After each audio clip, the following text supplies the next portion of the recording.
नमस्कार मित्रों, मैं आज आपको वाराणसी के बारे में कुछ जानकारी देने की कोशिश कर रहा हूं और आप भी इसको समझने की कोशिश कीजिएगा, क्योंकि वाराणसी शहर में बहुत ऐसे अनसुलझे बातें हैं जो समझने की ज़रूरत होती है। वाराणसी शहर जिसके बारे में हमारे धर्म ग्रंथों में बहुत से उल्लेख मिलते हैं, जिसमें इस शहर के अति प्राचीन और सबसे प्रसिद्ध स्थल के रूप में वर्णित किया गया है। पौराणिक कथाओं के अनुसार इस नगर की स्थापना भगवान शिव ने लगभग 5000 वर्ष पूर्व की थी, जिस कारण से आज एक महत्वपूर्ण तीर्थ स्थल है।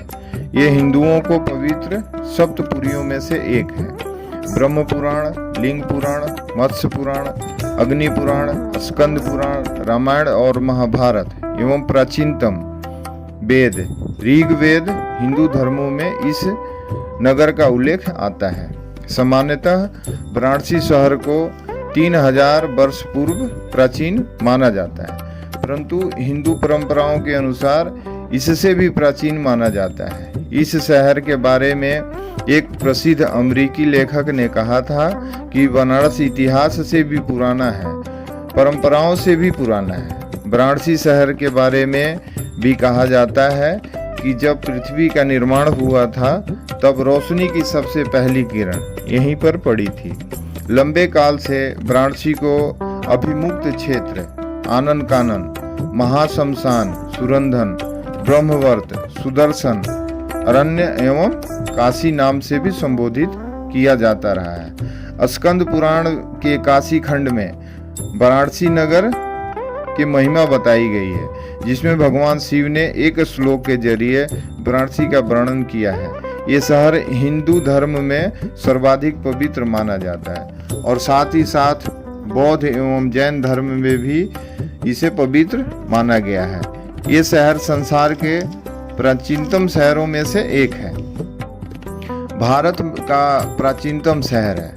भारत का धार्मिक और सांस्कृतिक राजधानी वाराणसी से कई जुड़ी पौराणिक मान्यताएं और आश्चर्य तथ्य जुड़े हैं। ये शहर हर मायने में पवित्र और पूजनीय स्थल है। वाराणसी का सबसे पुराना उल्लेख महाभारत में मिलता है। महाभारत पूर्व किसी भी साहित्य में किसी भी तीर्थ आदि के बारे में कोई उल्लेख नहीं है।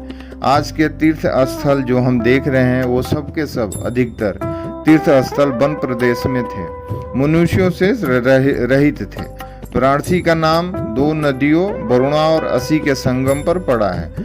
भारत के धार्मिक राजधानी की पवित्र यात्रा इस शहर की संस्कृति का गंगा नदी और इसके भारत के धार्मिक राजधानी की पवित्र यात्रा इस शहर की संस्कृति का गंगा नदी और इसके धार्मिक महत्व से एक अटूट और अहम रिश्ता है। कहा जाता है कि यह शहर की वेदांतियों से प्राचीन है और इन सबको एकत्रित कर दो तो उस संग्रह से भी दूना प्राचीन है। पौराणिक मान्यताओं के अनुसार वाराणसी शहर भगवान शिव और माता पार्वती का निवास स्थान हुआ करता था, ऐसा कहा जाता है। जो कि सबसे यहाँ ये भी कहा जाता है कि जो सबसे आखिरी तक जिंदा रहेगा या यहाँ जो भी शरीर छोड़ेगा, वाराणसी के स्थान जो है वहाँ उसका मोक्ष प्राप्त हो जाता है। जैसे हमारे गुरुदेव ने भी समाधि लेने से पहले 80 घाट में स्नान करके गए यहाँ से और परमपुरी में जाके उन्होंने समाधि लिया। और मेरे माता पिता भी बनारस शहर में ही अपना शरीर छोड़े और उनका भी संस्कार हमने बनारस में ही किया था। तो इसलिए कहा जाता है कि जो यहाँ प्राण छोड़ता है और प्राण छोड़ते समय भगवान शंकर उनके कान में आकर तारक मंत्र का दीक्षा देते हैं। तो तारक मंत्र के दीक्षा के वजह से जो भी बनारस के अंदर इंसान मृत्यु को प्राप्त होता है वो भगवान शिव के लोक में चला जाता है। ये मान्यता है बनारस के लिए। तब वाराणसी एक ऐसा शहर है जहां आपको असंख्य संख्याओं में मंदिर देखने को मिल जाएंगे जो सभ्य और वैष्णव धर्म के समर्पित है। ये दोनों ही धर्म हिंदू धर्म के रूप में जो सद्भाव से यहाँ मौजूद है। यहाँ जैन धर्म का एक प्रमुख केंद्र है, क्योंकि 23वें तीर्थंकर पार्श्वनाथ का जन्म यहीं हुआ था। यहाँ लगभग हर एक चौराहे पर एक मंदिर आपको मिल ही जाएगा। ऐसे मंदिर जो रोजमर्रा के जिंदगी में अर्चना पूजा के लिए सहायक होते हैं। इनके साथ ही साथ ढेरों मंदिर हैं जो वाराणसी के इतिहास में समय समय पर बनवाए गए हैं। इसमें काशी विश्वनाथ मंदिर, अन्नपूर्णा मंदिर, काल भैरव मंदिर, दुर्गा मंदिर, संकट मोचन मंदिर, तुलसी मानस मंदिर, नया विश्वनाथ मंदिर, भारत माता मंदिर, संकटा देवी मंदिर और विशालाक्षी मंदिर प्रमुख है। कहा जाता है कि भगवान शिव जी काशी के परमात्मा है, इसलिए इसी वजह से अन्य ग्रह भी अपनी मर्जी से कुछ भी नहीं कर सकते। कहा जाता है कि जब तक शिव जी का आदेश ना हो, ऐसा कहा जाता है। एक बार शनि देवता जब भगवान शिव के खोज में काशी आए थे, तब वे उनके मंदिर के में लगभग 7.5 सालों तक प्रवेश नहीं कर पाए थे। आप जब भी काशी विश्वनाथ मंदिर में जाएंगे, मंदिर के बाहर आपको भगवान शिव का मंदिर, भगवान शनि का मंदिर मिल जाएगा, मंदिर दिख जाएगा। ये शहर आध्यात्मिक केंद्र के साथ साथ आयुर्वेद के प्राचीन योग विज्ञान से भी जुड़ा हुआ है। वाराणसी धार्मिक शहर होने के साथ साथ शिक्षा संस्कृति का भी प्रमुख केंद्र है। वाराणसी क्षेत्र में कई गौरवशाली प्रतिभाओं ने जन्म लिया, जिसमें कई दार्शनिक, कवि, लेखक, संगीत में वाराणसी में ही रहे, जिसमें वल्लभाचार्य, रविदास स्वामी, रामानंद जी, स्वामी शिवानंद जी, मुंशी प्रेमचंद, जयशंकर प्रसाद, आचार्य रामचंद्र शुक्ल, पंडित रविदास शंकर, गिरजा देवी, पंडित हरिप्रसाद चौरसिया एवं उस्ताद बिस्मिल्लाह खान।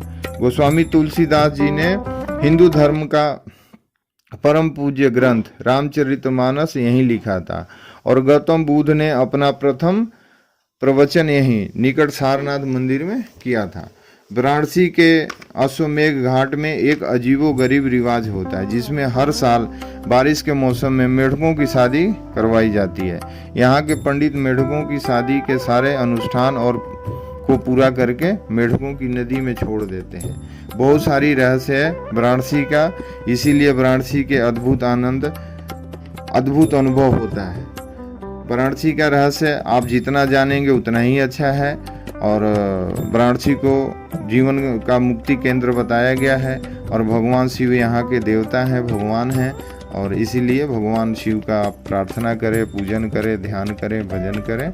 और सारी दुनिया को हर कष्ट से, हर दुख से निवारण करने वाले भगवान शंकर ही हैं, इसलिए महादेव की आराधना करें, माता पार्वती का आराधना करें और बोलिए बाबा विश्वनाथ की जय, माता पार्वती की जय, गंगे माता की जय।